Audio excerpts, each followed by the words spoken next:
Luton, England. Reuters. Mary Quist arrived at Luton Airport in the early hours of Monday looking forward to a holiday in Portugal, but the sudden collapse of Britain's Monarch Airlines meant a day of confusion and frustration.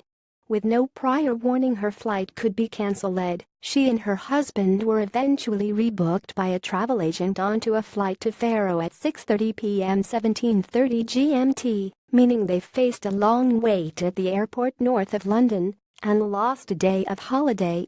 It's absolutely, completely disgusting. Not a message, not a text, not an email, said Quist, 65, a ballet dance teacher from Milton Keynes in central England.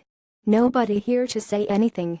My husband works 7 days a week, and he's got a week's holiday, of which we've now lost a day. We can't even get to duty-free to get some medicinal alcohol, she added. Monarch cancelled 750,000 future bookings on Monday after going into administration, and the Civil Aviation Authority (CAA) is now working to repatriate 110,000 customers who were due to fly back to Britain from their holidays. My husband got an email at 4 o'clock to say thank you for checking in.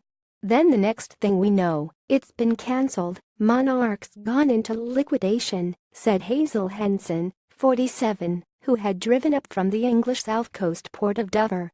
Travelers suffer. The atmosphere in Luton was calm and quiet, with many travelers heeding the advice not to come to the airport or to return home if they could not rebook their flights.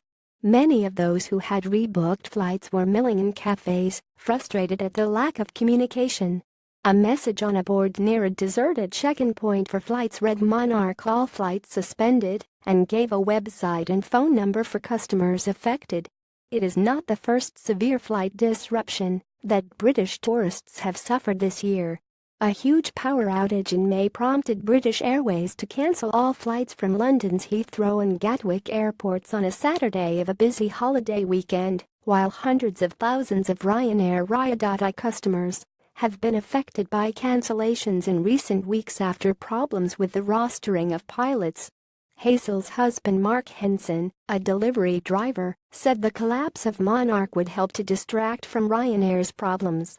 The person who's going to be laughing today is the person who owns Ryanair, he said. Long ride home. Britons who are abroad already are being returned to the UK for no extra charge.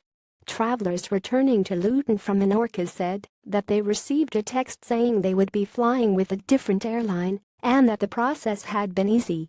Hamdi Guvink, General Director of Dalaman Airport in South Turkey, said the repatriation of British tourists was going smoothly. However, some tourists there expressed annoyance that a number of flights would end up at airports some 300 miles from their original destinations. Don't know where I'm going to end up. I could end up in Beirut. But that's life, isn't it? We're just going to have to deal with it, said Mark East, who was returning from a vacation. I feel for the people back in the UK that turned up at the airport today but couldn't get on their flights to come out here. Those customers who were due to leave Britain will have to find the money for new flights. We've had to pay out an extra £450 to fly with Ryanair, said Anne Johnson, 75, from Luton. She added that she hoped for compensation, but that others had been hit harder by the collapse of Monarch, which has more than 2,000 staff. It's worse for the people who have lost their jobs. Writing by Alastair Smout. Additional reporting from Ollie Kukuk-Gokman and Dalaman. Editing by Keith Weir. Standards Thomson. Reuters. Trust principles.